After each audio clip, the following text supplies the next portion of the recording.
I think that the core is behind it, that you've got to have strong leadership. And I know we've spoken about leadership groups, but you need strong leaders to drive it. I think it's really impossible for a coach to be the only person driving it. And your support staff obviously play a role, but it's in those moments outside of the real coaching times where your senior players need to take up that slack. And so having the conversation and collaboration with senior players, and then when you get that confidence, it's about it not looking perfect all the time, taking away that need for training and everything to be perfect. I think as coaches, we strive for perfection way too much, and a lot of the learning happens when it goes pear-shaped. But I guess the key then is to work out how to rebuild that.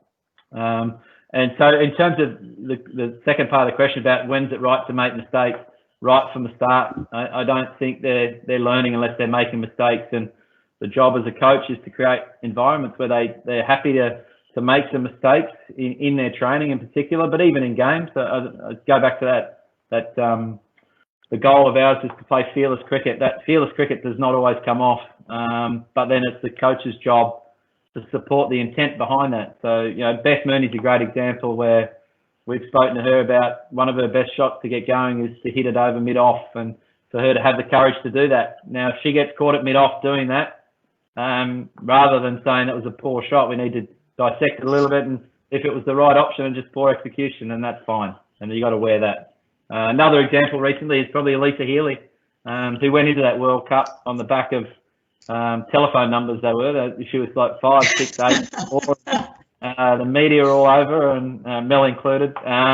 But we just knew that her process was good, and she was hitting a lot of balls and in good form. And us as coaches just need to keep reinforcing that the way she was playing was the right way to play.